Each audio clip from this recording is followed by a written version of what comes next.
ვიწყებთ დღეს სრულიად ახალ ბედის მატრიცის განხილვას. მე ვარ ნათია შაი, ეს არის ჩემი არხი და დღეს განვიხილავთ ამ ადამიანის რესურს, განვიხილავთ მის გარეგან ავატარს, ანუ როგორ წარმოაჩენს ის თავს და განვიხილავთ ვინ არის სიღრმისეულად ეს ადამიანი, როგორი არის მისი შინაგანი სული, მისი კომფორტის ზონა, სად პოულობს ის ჰარმონიას. პირველ ნაწილში შევჯერდეთ ამაზე. დავიწყოთ, რომ აი ბედის მატრიცაში, აი ამ ადგილას ჩანს მისი რესურსი დაბადების რიცხვის მიხედვით. რაზეც ახლა მინდა ვისაუბრო. ეს არის რვიანი და რვა არის კარმის ენერგია, ეს არის კარმა და ასევე მინდა წინასწარ გაჩვენოთ, რომ ძალიან მნიშვნელოვან ადგილას აქვს კიდევ ეს ენერგიები.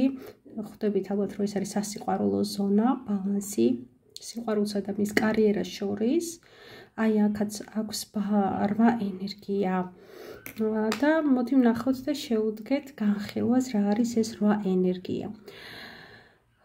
კარმა, როგორც თქვი, და რვა ენერგიით მოსული ადამიანები თავის თავზე იღებენ კარმულ სიტუაციებს დასამუშავებლად.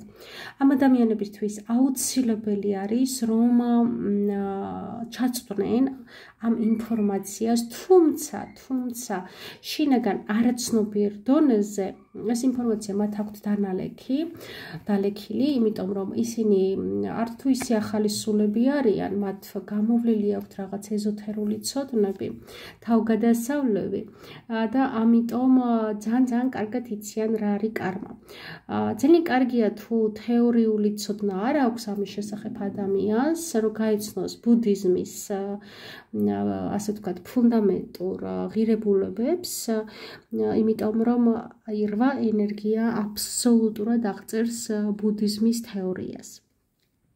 ახლა რა მინდა ვთქვა, თუ ამ ადამიანმა გაცნობიერა, იცის, შესისხორცებული აქვს კარმის საფუძველი და რა არის კარმა, ეს არის ვიმოქმედე, მივიღე ამ ქმედების შედეგი. დავთესე ხორბალი, მოვიმკი ხორბალი, ხო, დავთესე ღვარძლი, მოვიმკი ღვარძლს. ხო, ვაკეთე სიკეთე, მომიბრუნდება სიკეთე, ვაკეთე ბოროტება, მომიბრუნდება ბოროტება. სხვათა შორის, აი ეს ბუმერანგის თემა რვიანებს ამავე ცხოვრებაში, ამავე რეინკარნაციაში უბრუნდებათ ცუდი და კარგი. შეიძლება სხვა ენერგიაში მყოფმა ადამიანმა ამ ინკარნაციაში არ მიიღოს ბუმერანგი. აუცილებლად ყველა იღებს ამას, მაგრამ იქით რეინკარნაციაში გადაყვეს. ან ძალიან დაგვიანებით წლების შემდეგ მიიღოს, ასე ვთქვათ, სილა საჩუქარი სამყაროდან, მაგრამ რვიანები იღებენ ძალიან მალე, ძალიან მოკლე დროში, შეიძლება რამდენიმე საათშიც კი, კარგსაც და ცუდსაც კიდევ ერთხელ ვამბობ.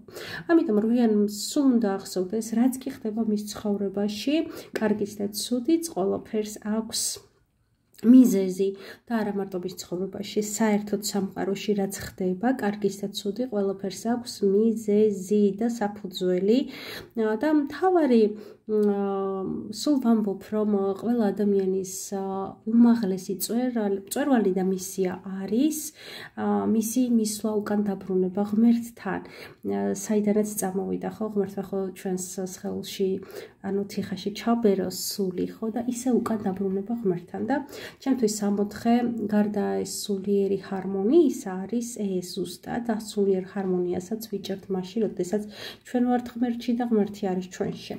და ყველა ენერგიას აქვს თავთავისი გზა მისასვლელი აი ამ ბედნიერებამდე და ჰარმონიამდე.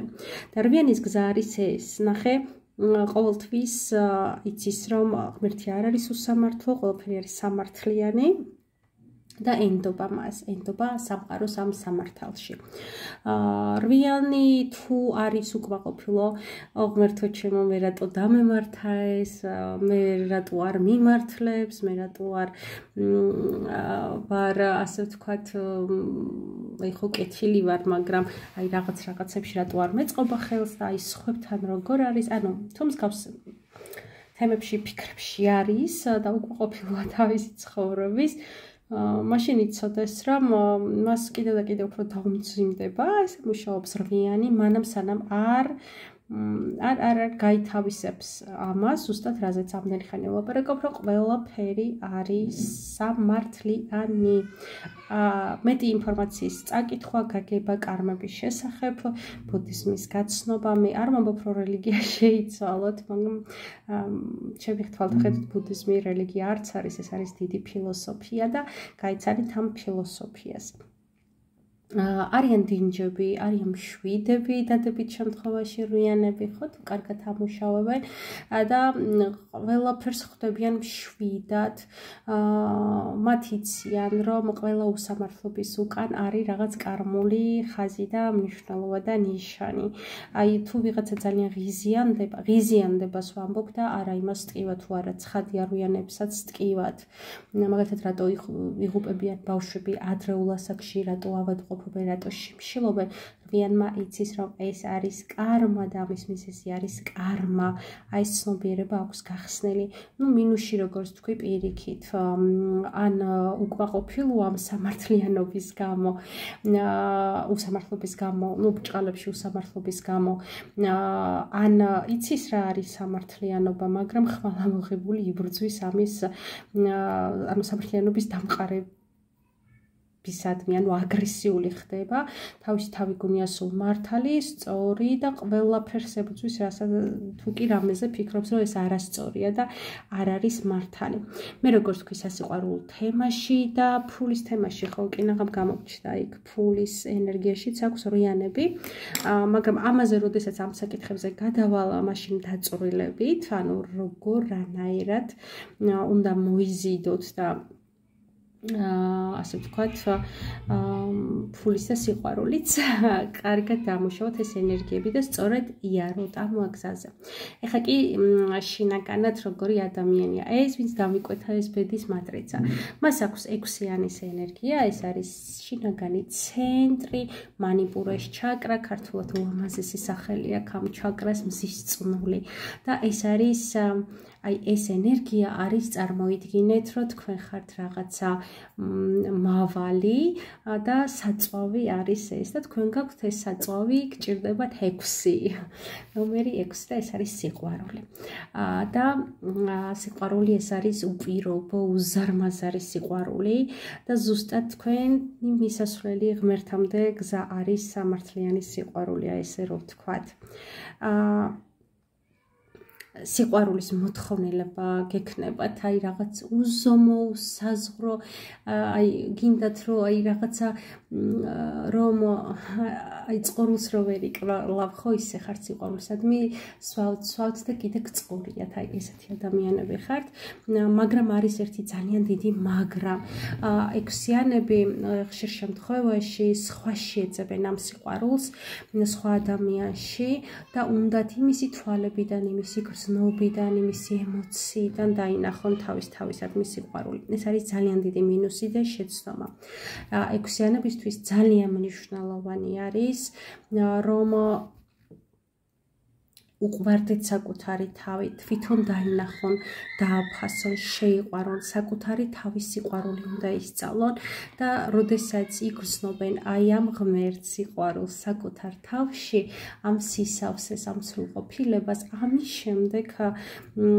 შემდეგ მოდის ეს ენერგია მათკენ და ამის შემდეგ უყვარდებათ ზუსტად ესევე უპირობოდ, სუფთად, ძალიან უყვართ კონტაქტები, რაღაცნაირად ტყუპი ზოდიაქოს ენერგიას გავს 6-იანი კონტაქტები, საუბრები, დიალოგი, ურთიერთობები.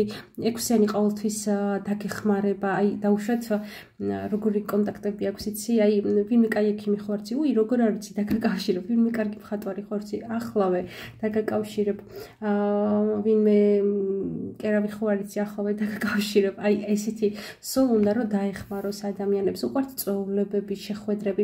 სხვადასხვა მაჭანკლების ინსტიტუტი როცა იყო და ეს მოდაში იყო, ძალიან კარგი მაჭანკლები იყვნენ, იმიტომ რომ ძალიან უყვართ ეს თემა, რომ დააწყვილონ, შეაყვარონ და კომუნიკაცია მოახდინონ, ურთიერთობა შეკრან. აი მსგავსი ენერგიები მათთვის ძალიან მნიშვნელოვანი არის. ძალიან კარგად შეუძლიათ რაღაცების ორგანიზება, წვეულების შეხვედრის, რაღაცა პატარა ღონისძიებებების, ну, შეიძლება დიდი ღონისძიებებისაც, ძალიან უყვართ სილამაზე, მოდა, ეს ყველაფერი დადებითი, რა თქმა უნდა. და მგონია რომ ეს ადამიანი ესეთი უნდა იყოს. ნუ უარყოფითში ეს იქნება შურის სიყვარულისადმი, ოღონდ ეს მასში არის და რომ რეალიზდება, იმიტომ ხო პირიქით თუ ვინმე კარგად არის ამის დაშლა, ჩახშობა, ანუ ყველაფერი რაც კარგი ვთქვი იმის საპირისპირო. ხო, ეს იმას არ ნიშნავს თუ რამე ენერგია არის მინუსში, რომ აი ნახეთ ყოველთვის ნახეთ თუ დაიჭირეთ და ყველას ნებისმიერი ენერგია გვაქვს რაღაცა დონის მინუსში, რაღაცა დონის პლუსში და დაიჭირეთ იმისი პლუსი მნიშვნელობები და გაზარდეთ. ეს თქვენში არის. უბრალოდ რაღაცა ფაქტების გამო წავიდა მინუსში, მაგრამ ეს თქვენში არის. უბრალოდ ძალიან მარტივად შეგეძლეთ აიყვანოთ პლუსში, ანუ გამოაღვიძოთ თქვენში. მოკლედ თქვენ ხართ ძალიან დიდი სიყვარულით სავსე ადამიანი და პირველ რიგში უნდა დაიწყოს 6-იანმა საკუთარ თავში ამის აღმოჩენა, საკუთარ თავის შეყვარება, თავის თავზე ზრუნვა და ამის შემდეგ უკვე სხვებზე და როგორც თქვი, ეს სიყვარული დაუფასდება, როცა უყვართ 6-იანებს საკუთარი თავი, ისინი იღებენ ჯანსაღ სიყვარულს, მაგრამ როცა 6-იანს არ უყვარს საკუთარი თავი, ის აუცილებლად ებმება მიჯაჭულობებში და ტოქსიკურ ურთიერთობებში. დღეისათვის სულ ეს იყო, ეს მინდოდა მეთქვა და შემდეგ ვიდეოში ყველაზე მძიმე თემა შევეხები წინა ცხოვრებიდან რა ნეგატივი წამოიღეთ დასამუშავებლად ამ ცხოვრებაში. დროებით.